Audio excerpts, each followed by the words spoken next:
Nós estamos aqui com o deputado e ex-deputado Fábio Feldman, que teve uma atuação marcante no processo constituinte.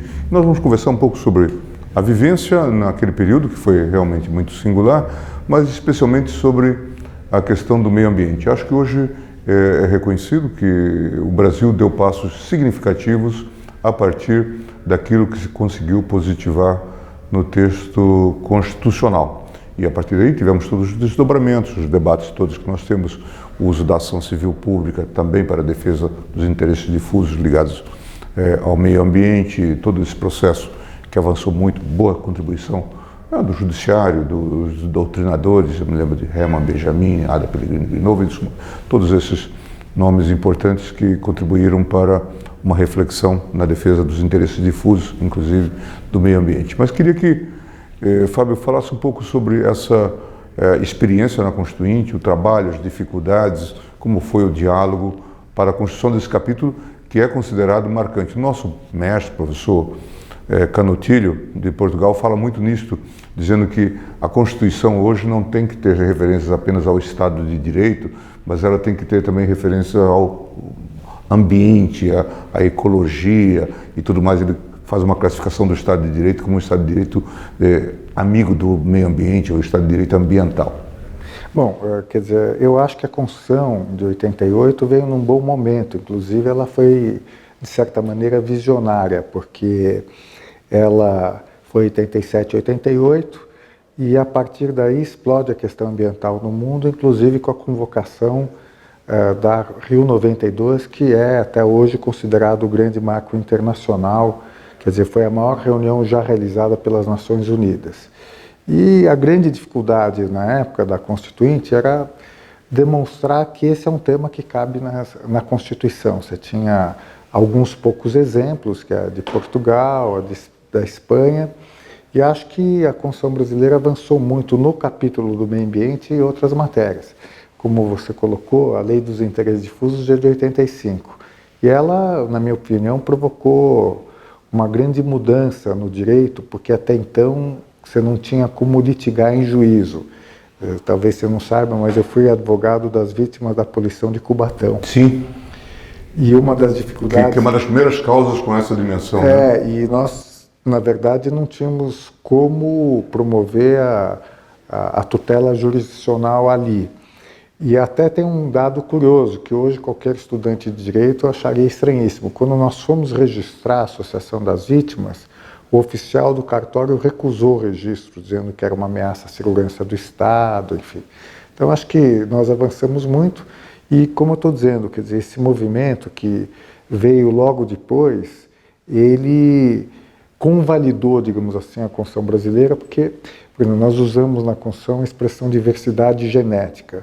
Só em 88 que o mundo conhece a expressão diversidade biológica, ou biodiversidade. Então, quer dizer... Alguma coisa antecipatória. Antecipatória que eu acho que foi muito bem. Até aqui só tivemos uma emenda constitucional, que é uma emenda... Necessária. Que é a história da vaquejada, Sim. Que foi uma resposta à decisão de vocês no Supremo, reconhecendo ela como cruel e... se coloca na Constituição que um dispositivo sobre isso, que na minha opinião vai contramão da história, porque hoje a Constituição da Alemanha e a Constituição da Índia estão reconhecendo o direito dos animais. Mas enfim, eu acho que a Constituinte foi um grande momento para o Brasil, mas eu sou da opinião que temos que rever muita coisa.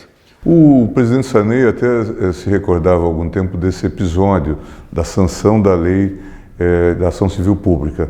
E ele tinha muita preocupação com o que poderia se constituir num abuso por parte do Ministério Público. Ele conta que chamou o então Procurador-Geral, Sepúlveda Pertence, que depois foi ministro por longos anos do Supremo Tribunal Federal, e dizia que ele se preocupava muito com o que iria acontecer, quer dizer, com aquele instrumento dado aos membros do Ministério Público. E aí o presidente disse, mas o Sarney o Sepúlveda Pertence teria dito, mas isso terá uma certa cautela, certamente haverá câmaras para fazer as devidas contenções e tal, mas ele até brincava, dizia, mas você sabe como atua lá o procurador, o promotor lá de Barra do Corda, né, citava um município maranhense pequeno, E é um problema que ainda hoje a gente convive e enfrenta com as ações civis públicas. Mas ela, de certa forma, foi constitucionalizada, né? Aquilo que foi inicialmente previsto foi constitucionalizado,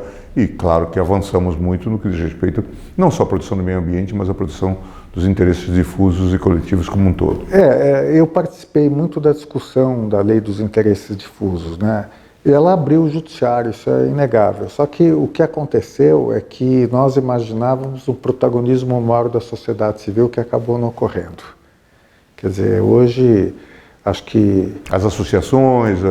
Porque ela conferiu às associações esse poder que está sendo muito pouco exercido. Em alguns casos, sim, inclusive no Supremo a gente tem assistido aí na constitucionalidade do Código Florestal, mas a ideia é que a sociedade civil se preparasse para atuar bastante além do MP. E o MP, ele foi o grande beneficiário, na minha opinião, desse movimento que vem em 85, da Lei dos Interesses Difusos, e que lhe dá, quer dizer, a importância que teve, né? Se a gente pega a história do MP, quer dizer, ele já foi vinculado ao Executivo, enfim, o MP saiu muito prestigiado. Né? Sim, sim. E eu, inclusive, eu defendo que haja, não nesse caso, mas eu defendo que eu acho que a Constituinte, ela teve, quer dizer, o Brasil tinha menos maturidade que ela tem hoje, 30 anos, que ele tinha 30 anos depois. A Constituinte não teve um projeto, um anteprojeto como todas as outras. Aliás, na área de meio ambiente, o projeto Arinos era um desastre. Por exemplo, ele dava ao Congresso o poder de licença de indústrias poluidoras, vamos dizer, seria um IBAMA, né? Mas eu acho que alguma parte, especialmente do 20 ao 30, teria que se rever, porque nós não tínhamos experiência, o Brasil não tinha maturidade naquele momento, né? Essa é a minha opinião. E na área de meio ambiente, a área de meio ambiente eu acho que foi feliz, porque ela realmente foi visionária e ela, inclusive, abriu uma avenida para outras construções em outros países, né? Fábio, como foi esse processo? Como que se juntaram ambientalistas e houve contraponto? Dá para descrever um pouco isso? Então, primeiro, quer dizer, a grande discussão... Houve uma subcomissão de meio ambiente. Quer dizer, como eu digo, teve a lei dos interesses difusos, depois nós criamos uma subcomissão de meio ambiente na Comissão de Direitos Humanos da OAB São Paulo. E é interessante, porque a grande discussão era o direito ao meio ambiente é um desdobramento dos direitos humanos ou tem autonomia. E cresceu essa discussão a ponto de que, alguns anos depois, a subcomissão vira a Comissão do Meio Ambiente e tem autonomia.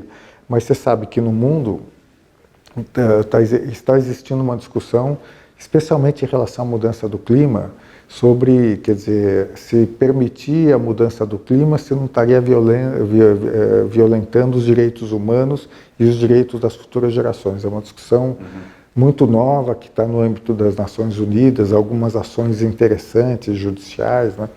E o que aconteceu? Quer dizer, em 86 nós começamos a pensar que nós tínhamos que participar do processo constituinte, porque ele seria um processo aglutinador e importante. E havia uma divergência no movimento ambientalista, porque muita gente achava que não devemos ir para a política, uma certa visão um pouco ingênua.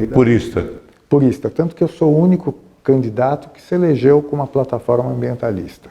E você veja que loucura, que o Brasil hoje tem menos representação dos ambientalistas ou das outras causas do que tinha há 30 anos atrás. E daí nós chegamos na Constituinte, a primeira questão era, essa é matéria constitucional ou não é matéria constitucional? Havia muita resistência. Deve ser regulado ou não na Constituição? E prevaleceu um pouco a ideia que não. Mas como a Constituição seguiu esse caminho de ser, digamos assim, uma Constituição longa, quer dizer, prevaleceu a tese que deveria ter. Agora, eu sempre me pergunto, por que você trata o meio ambiente no 225 e não trata no artigo 5º como direitos fundamentais? E isso abre uma avenida para você, que já acontece em outros países do mundo, de você pensar em procurar tutela jurisdicional não apenas por seres vivos, por seres humanos, mas discutir os outros. Então, quer dizer, naquela época foi essa discussão. E, de fato, nós conseguimos, eu acho que muito avanço, porque nós formamos uma frente suprapartidária que envolvia representantes de todos os segmentos que estavam na Constituinte e tentamos tirar a questão ambiental de uma certa politização ideológica, quer dizer, que era uma questão difícil. Quer dizer, não era uma bandeira, não ser uma bandeira de esquerda apenas, até porque nem sempre eles têm nos apoiado. Por exemplo, um dos temas que é pouco discutido é o nuclear, que naquela época era um tema muito relevante. Sim. A ideia do Brasil construir a bomba atômica, havia o projeto da bomba atômica. O pacto com a Alemanha e o tratado nuclear. O trato da Alemanha, e o Brasil estava caminhando na bomba atômica, que depois, inclusive, tinha o teste na Serra do Cachimbo. Não sei se você acompanhou isso. E, recentemente, houve até uma discussão que alguns militares criticaram muito a Constituinte por proibir o artefato bélico nuclear. E, quer dizer, então era um outro momento, mas, nós fomos bem até um determinado momento, quando surgiu o Centrão. Quando surge o Centrão, há uma tentativa de diminuir o campo do meio ambiente. Por exemplo, o Caput fala que todos têm impondo-se à coletividade, o dever de defender o meio ambiente. Então, o receio de alguns constituintes era que isso poderia abrir, quer dizer, especialmente no campo mais conservador, abrir a possibilidade de sociedade civil entrar nas propriedades, exigir, fazer exigências fora da lei. Mas todas elas se mostraram um pouco sem consistência. E daí estava andando, você sabe, subcomissões, comissões temáticas, e foi para a sistematização. E o grande vetor de pressão na Constituinte era o tempo. As pessoas esquecem disso. A imprensa cobrava muito. Vocês estão demorando muito tempo, e às vezes não dava quórum, mas você sabe que a ausência do quórum, às vezes, é o tempo necessário para negociar, não é isso? Então, quando foi para a sistematização, algumas matérias não foram discutidas, como meio ambiente, questão indígena, porque a pressão do tempo era muito grande. E foram aprovadas e remetidas diretamente para o plenário. Então, são questões interessantes, né, que hoje estão um pouco esquecidas. Essa pressão para a Constituinte está demorando muito tempo, até porque não tinha um projeto, como eu disse, não tinha um anteprojeto. Pré-projeto, né? Exatamente. Quer dizer, teve a tentativa da Comissão Arinos, que foi que não emplacou. Foi uma iniciativa do Sarney, e não emplacou. Eu até acho que foi positivo isso, porque, por exemplo, estou citando apenas a área que eu conheço melhor, o meio ambiente, ela estava muito mal contemplada, né? Mas eram 30 anos atrás, Gilmar, era outro tempo, né? Acabou promulgado em 88, 89 cai o muro. Quer dizer, então, a gente estava com referências muito ligadas ao início do século passado, e eu acho que o mundo mudou radicalmente. O mundo bipolar... Se desintegrou o mundo bipolar, e que era bipolar em esquerda, direita, capitalismo versus socialismo, masculino versus feminino. Por exemplo, nesse campo, quer dizer, eu depois participei da revisão constitucional, né? Quer dizer, a gente tinha um dispositivo que não passou na Constituinte, que foi a proibição da discriminação por orientação. Mas a discussão do transgênero, por exemplo, quase ausente ali. Quer dizer, há 30 anos atrás, não era uma discussão que estava presente como está no mundo, não é? Quer dizer, hoje você vê, aliás, a Constituição da Índia trata desse assunto, né? Então, e até acho que também com essa nova tecnologia da informação, tudo mudou, né? Quer dizer, até do ponto de vista do direito. Você sabe que nós tivemos uma grande polêmica em relação a uma resolução do CONAMA que foi descumprida pela primeira vez em 2009. E daí nós fizemos uma representação à UEA, a Comissão de Direitos Humanos, e usamos uma decisão da Corte da Índia, Suprema Corte da Índia, que tem tratado muito da poluição do ar na Índia, que você sabe que Nova Delhi é considerada hoje uma das cidades mais poluídas do mundo.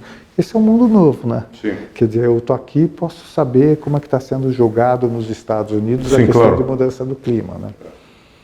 E nos Estados Unidos há uma grande discussão sobre isso, se a Suprema Corte pode usar julgados... Sim, citar julgados de... Citar julgados de outros países. Eu acho que nós que somos mais permeáveis no bom sentido, isso é muito interessante.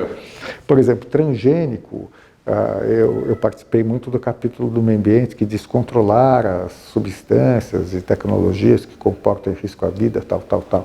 Naquela época, o transgênico não existia como existe hoje, existia o agrotóxico. Quer dizer, então, o grande conflito, na minha experiência como deputado, conversando com a sociedade, é que a sociedade queria coisas específicas, tanto que a Comissão Arinos protege a baleia, você sabe, estava escrito proteção constitucional das baleias. Como convencer que eu tenho que ter uma redação ampla o suficiente para contemplar situações diversas? Então, isso existia, queriam que colocasse agrotóxico, colocar baleia e... Bom, mas aí é um texto, já era uma legislação. E como é que você vai convencer o pessoal, os ambientalistas, olha, você não está defendendo o agrotóxico? Eu digo, não estou diretamente, mas esse dispositivo... E a legislação ordinária que veio depois é impressionante, né? Quer dizer, você tem aí, a partir de 88, Política Nacional de Recursos Hídricos, Política Nacional de Educação Ambiental, Sistema Nacional de Unidade de Conservação, que aí também já seguem a tendência mundial de tratar essas matérias, que essas matérias praticamente estão reguladas por convenções internacionais. E isso acho que é um grande avanço, né? Assim, o falar desse desenvolvimento das políticas públicas que se seguiram ao processo constituinte. Sem dúvida. Agora, existem mudanças, por exemplo, o Sistema Único de Saúde, que também foi criada na Constituinte pelo até o Eduardo Jorge, foi um deputado muito atuante. Nós já ouvimos aqui. O Eduardo, ele foi um grande deputado constituinte depois também. Mas, por exemplo, o Sistema Nacional do Meio Ambiente não tem financiamento. Então, quando a União delega para o Estado uma determinada atribuição, não delega recurso. Então, na prática... Não funciona. Essa delegação é desastrosa em muitas situações, né? Quer dizer, que são questões que têm que ser revistas hoje. E a questão do Código Florestal, como você vê isso? Que parece que vem num bojo de uma certa reação a talvez um certo radicalismo na aplicação da legislação. Eu conversei ao telefone com você e comentei uma história que eu fui secretário de Meio Ambiente, conheço essa legislação, e houve um questionamento de uma legislação estadual. Daí eu fui discutir de onde vinha a legislação florestal brasileira. Você sabe que a reserva legal surgiu em 1927 numa lei estadual, baseando-se na Constituição de 1891, que delegou às províncias totalmente essa legislação, né? E não tinha um fim ambiental. Você sabe que o objetivo é garantir a lenha para as locomotivas nas ferrovias paulistas, porque... enfim, uma lei de São Paulo. Uma lei de São Paulo, e logo depois tem um Código Florestal do Paraná. Eu estou falando isso que eu não sabia, eu não conhecia. Então, eu acho que o Código Florestal, na minha opinião, cometeu um equívoco, que é o seguinte: eu acho que a discussão teria que ser concentrada nos passivos nas propriedades e criar mecanismos econômicos para estimular efetivamente quem tem passivo, ou que não tem reserva legal, ou não mantém a área de preservação permanente. Até porque a Constituição fala em biomas, e o único bioma é a Mata Atlântica, que está protegido. E por que eu defendo a legislação por biomas? Porque hoje, especialmente hoje, 30 anos depois, quando eu for fazer uma legislação, eu posso levar topografia em conta, tipo do solo, eu posso fazer uma legislação adequada à realidade no bom sentido, com uma visão multidisciplinar. E o Código Florestal, ele foi, na minha opinião, para um caminho... Ele é 65, né? Não, o primeiro é de 34, que, aliás, posso até te contar uma outra história. Acabei até recentemente, o Getúlio criou o Código de Águas de 34, que está vigente até hoje, o Código Florestal, o Código de Pesca, Código de Minas e a Lei de Proteção aos Animais, que foi utilizada pelo Sobral Pinto para defender o Prestes. E eu levei muito tempo para saber o que motivou o Getúlio, que aliás criou os primeiros 2 parques nacionais, né? Com muita dificuldade. Foi uma comissão legislativa, não sei se você sabe, que ele formou, e que o único exemplar está na biblioteca lá do Supremo.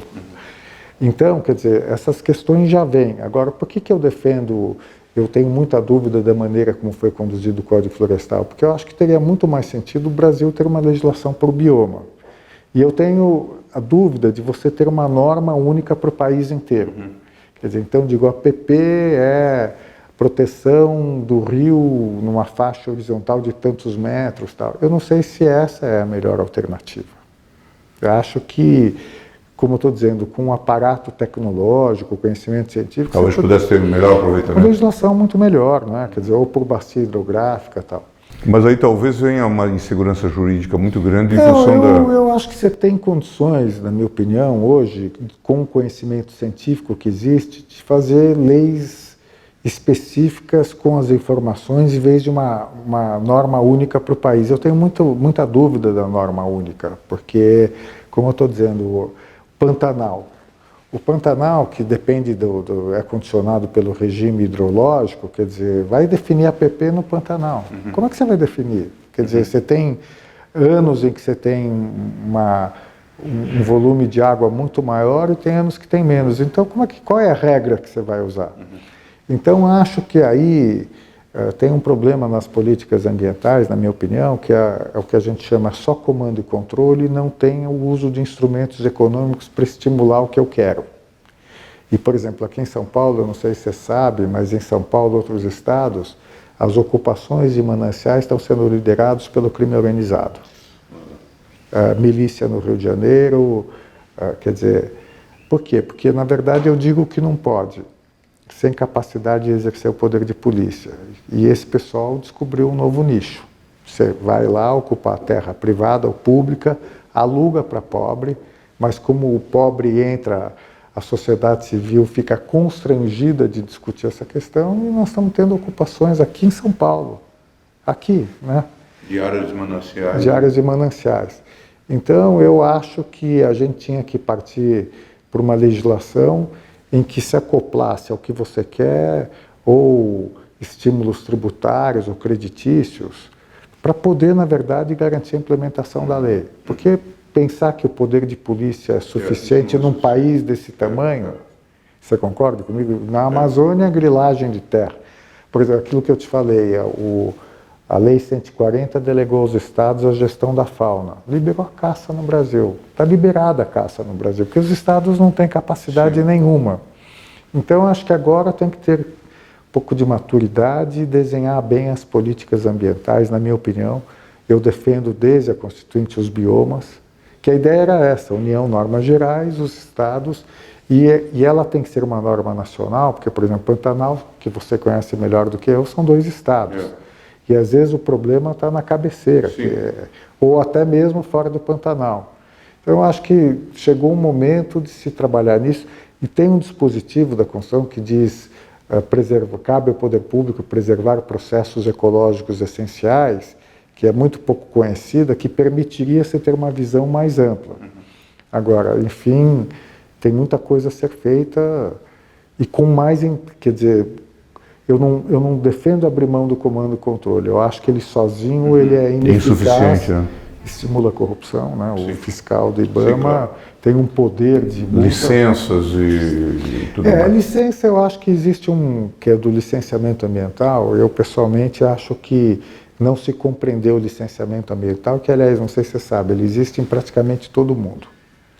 Ele existe e ele está previsto em todas as convenções internacionais.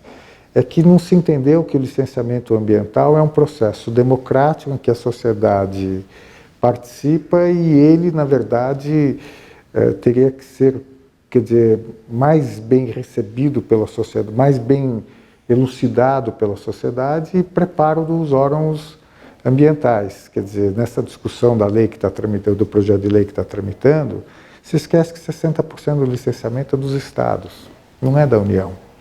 E ainda que ela chame Lei Geral de Licenciamento, ela não é infelizmente, é uma lei geral. Ela entra em detalhes de instrução normativa. A gente teve uma experiência na prática, no governo, por exemplo, quando discutiu modelos de agência, ANA, por exemplo, a questão da agência foi uma grande vitória. Isso. E que reconcebe o modelo federativo. Né? Você sabe essa coisa do o Rio pertence ao Estado, dizia o Kelman, por exemplo, que foi o primeiro presidente da agência. Isso é um absurdo, porque, quer dizer, do ponto de vista conceitual, porque a rigor a ideia de bacias, na verdade, não tem a ver necessariamente com essa pertinência de um rio que nasce e termina dentro de um mesmo estado. Quer dizer, você tem que pensar de uma maneira mais agregada, né? E isso levou a uma... Não, você tem toda a razão, nós mandamos muito mal na Constituição, porque nós... É claro que esse modelo é repetido, né? Mas foi um equívoco, quer dizer, a lei superficial é da União e quando ela vira subterrânea é do Estado. Isso, Nós cometemos um erro. Os constituintes cometeram um erro e olha, eu acompanhei, quer dizer, todo mundo diz a área de meio ambiente, o capítulo, não, a gente discutiu o todo. Sim, o todo, né? Mas aí foi um equívoco, sim, concordo sim, comigo, quer dizer, é a mesma água, é a mesma água. É a mesma água. Nós nos deparamos com um problema também de saneamento. Tivemos um debate, eu fui até relator de um dos processos, em que se discutiu a questão de quem é o poder concedente em se tratando de região metropolitana, que é uma questão muito complexa. Conhece bem, né? Que é muito pedagógico. Isso, né? E que insinua, ou pelo menos detalha que talvez a gente tenha que sair do modelo Estado e município, talvez trabalhar com um conceito intermediário. Né, Gilmar, eu escrevi um artigo que vai ser muito polêmico, eu estou defendendo uma constituinte, mas não sei até que ponto é possível, concentrando em alguns artigos que eu acho que é do 20 ao 30, que eu acho que a Constituição não é clara. Você falou da lei dos interesses difusos, quando se define a competência dos estados, alguém copiou a ementa da lei dos interesses difusos e colocou, não sei se já... É a ementa. Que aos estados cabe legislar sobre responsabilidade de meio ambiente, consumidor. Aliás, nunca foi bem usado, aliás, nem usado, né? Então, eu acho que essa parte da Constituição é muito confusa. E defendo, inclusive, que nós não tratamos bem da questão metropolitana no Brasil. Essa questão a Aspásia Camargo insistia muito nessa ideia, o Kreis alemão, né? A ideia de você ter uma reorganização. E o nosso Paulo Bonavides chegou a falar um certo federalismo de região, talvez. Mas eu acho que a gente devia, isso que eu digo, tem que ter coragem de pensar que, quer dizer, essas questões foram mal abordadas porque não havia experiência na sociedade brasileira. Eu defendo que se trate disso, se acople isso à discussão tributária do financiamento, quer dizer... Sim, como vai sustentar? Quem faz o quê e como vai financiar essas atividades, né? Agora, a ANA, por exemplo, eu fui relator da Política Nacional dos Recursos Hídricos, depois vem a ANA, que é quase para operar a política, né? É o que eu digo, quer dizer, a política trouxe uma inovação que é a cobrança pelos recursos, o uso dos recursos hídricos, que não é o coleta, o transporte, o tratamento. E a ANA veio em tese para cuidar disso, mas eu acho que nós não conseguimos, que é trabalhar de fato, montar os comitês de bacias, agências, que é uma tentativa de uma experiência federativa diferente, que você coloca o usuário, o poder público como uma categoria na representação e a partir daí você pactua a arrecadação e a destinação do dinheiro. Mas eu acho que até aqui a ANA tem muito mérito em muita coisa, mas não acho que ela alcançou o que nós precisávamos, que é uma nova visão até do federalismo. Né? Eu acho que esse é um grande desafio realmente, a ideia de, primeiro, como fazer essa organização territorial e como fazer com que elas se articulem. Né? E alguns erros, né? Por exemplo, o comitê de bacia, eu fui relator, então, quer dizer, daí você coloca num comitê de bacia aqui do Médio Tietê, São Paulo, e vai o prefeito de São Paulo e senta com o prefeito de Bugaçu em igualdade de condições. A gente vai ter que... Aliás, eu escrevi um artigo até nessa questão dos municípios. Eu fui o autor da primeira proposta de política nacional de resíduos sólidos. Então eu trato em Bugaçu município na Amazônia como São Paulo, Rio de Janeiro. A gente vai ter que trabalhar, Isso. melhorar um pouco, criar, não sei o que você acha, categorias de municípios, porque a lei fala União, Estados e Municípios, Sim. num país com perfis radicalmente diferentes de município. E quando eu não dou o equilíbrio correto, acontece, o prefeito de São Paulo vai uma vez. Não vai mais, porque... Sim. Não tem o que fazer. Eu não tenho o que fazer. Eu acho que é isso que a gente tem que ter coragem, na minha opinião, de abrir o debate, né? Junto com a reforma política. Sim, claro, são desafios. Fábio, eu queria agradecer essa conversa. Eu acho que nós avançamos significativamente. Acho que esse capítulo é um capítulo marcante, né? Diferencia a Constituição inicialmente das suas antecessoras, né? Acho que sem dúvida, né? acho que esse é um dado importante e certamente deflagrou também esse processo, acho que estimulou de alguma forma algumas reformas que se fizeram no plano legal, né? Não, eu acho que, quer dizer, você tem todo um arcabouço jurídico que surgiu a partir normativo e quer dizer, e o mundo hoje tem novas preocupações. A mudança do clima é alguma coisa real. Colocado, enfim. Agora, eu estou feliz com várias decisões do Supremo aí, com a tua participação, que não é fácil as pessoas entenderem. Você morou na Alemanha, que é um país que tem muita preocupação. Sim, hoje é uma questão muito presente. Inclusive, os alemães falam que são refratários à ideia de um direito de perfil social. Eles dizem que um direito social, por excelência, é o direito ao meio ambiente. Não, e até, enfim, Gilmar, eu estou escrevendo sobre a Constituinte, e saíram 2 livros recentes sobre nazismo e meio ambiente. E me chamou muita atenção, quer dizer, que era um assunto que até recentemente não era debatido na Alemanha, e o ministro de Meio Ambiente da Alemanha abre essa discussão. E é super interessante, porque leis de defesa dos animais, tanto na época do Mussolini e dos fascistas, quanto na Alemanha, avançou muito. Então é interessante você ver isso e essa discussão hoje que é muito desconfortável, né? Para não haver exageros, né? Sim. Por exemplo, a farra do boi surgiu, quer dizer, a vedação à crueldade surgiu por causa da farra do boi. Que enfim, e a única área alterada da Constituição para atender essa questão da vaquejada, quando no mundo, como eu estava te dizendo, há um avanço da consciência sobre os animais que não é no Brasil, é no mundo, né? Esse tema... Essa questão é uma questão sempre muito, muito delicada. Eu já tinha...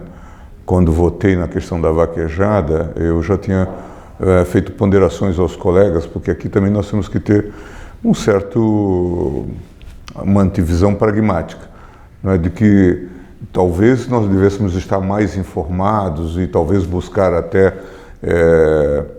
soluções de caráter recomendatório e tudo mais, mas eu imaginava que nós iríamos gerar uma reação, porque isso é tido como um folguedo, é tido como... E de fato, se nós não conseguimos implementar regras básicas de construção ou coisa do tipo, vamos conseguir proibir um esporte que se nacionaliza. São difíceis, né?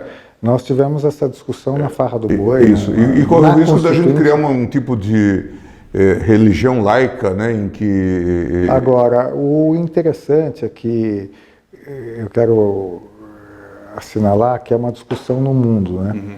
E tem uma parte da comunidade científica que está discutindo se os animais têm consciência ou não têm consciência. Então é um tema que não é só nosso. Não, né? Claro que não. E eu, inclusive, sofri um pouco porque eu apresentei uma vez um projeto de abate humanitário que é proibir a marretada, que você conhece.